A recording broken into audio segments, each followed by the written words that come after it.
Assalamualaikum warahmatullahi wabarakatuh. Saudaraku yang dirahmati Allah Subhanahu wa Ta'ala. Pada kesempatan kali ini kita akan membahas tentang kisah Nabi Daniel yang tak mati walaupun dibuang ke dalam sumur singa yang kelaparan. Di dalam kitab suci Al-Quran, Allah menjelaskan bahwa ada sebagian kisah Nabi yang diceritakan, sedangkan sebagiannya lagi tidak. Salah satunya adalah kisah tentang Nabi Daniel. Nama tersebut boleh jadi sangat asing karena ia termasuk dalam daftar nabi, bukan rasul yang jumlahnya 25. Daniel adalah seorang nabi dari keturunan Bani Israel. Ia diberi panduan berupa kitab Daniel. Kitab ini salah satu pedoman perjanjian lama sebelum diubah. Secara garis keturunan, Daniel adalah anak cucu Nabi Daud yang hidup pada tahun 620 sebelum Masehi hingga 538 sebelum Masehi. Kisah tentang kehidupannya memang tidak diceritakan di dalam Al-Quran, tetapi namanya sangat dikenal khususnya pada masa penaklukan Iskandariyah pada masa Khalifah Umar bin Khattab. Seperti kebanyakan para utusan dan penyampai wahyu lain, Daniel yang menyeru kepada kebaikan setelah wafatnya Nabi Musa juga mendapat perlakuan sama. Ia didustakan oleh kaumnya, bahkan dicinduk dan diadili oleh Raja Nebukadnezar penguasa saat itu untuk kemudian diberikan kepada singa yang lapar dan telah dilatih sebelumnya untuk menghabisi nyawa manusia. Namun, pertolongan Allah memang tak pernah datang terlambat.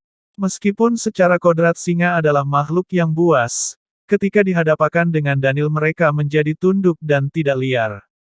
Selama beberapa waktu terdampar di dalam sumur bersama singa, Daniel tetap bisa bertahan hidup, sampai seorang nabi bernama Armia diutus untuk menyelamatkannya. Dalam versi cerita ulama, Daniel mengabadikan gambarnya dan singa yang menemaninya itu pada permata cincin agar dia tidak lupa akan nikmat Allah atasnya, diriwayatkan oleh Ibnu Abu Dunya dengan sanad hasan. Setelah menyampaikan dakwah, Nabi Daniel meninggal dan makamnya diperkirakan ada di benteng Kirkuk di kota Kirkuk, Irak. Ada sebuah masjid yang dibangun di atas kubur itu. Sebelumnya, pada zaman sahabat, jenazah Nabi Daniel ditemukan dalam sebuah tempat bersembunyi yang dikunci dengan gembok besi pasca Iskandariyah dikalahkan. Setelah dilihat, Ali bin Abi Thalib meyakini bahwa jenazah tersebut adalah Nabi Daniel.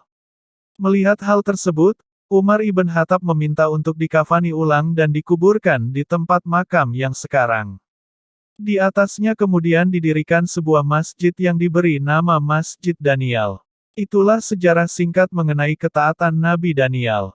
Walaupun sudah didustakan umatnya, dibuang oleh raja yang durhaka, pada akhirnya ia tetap dihormati dan namanya abadi dalam sejarah.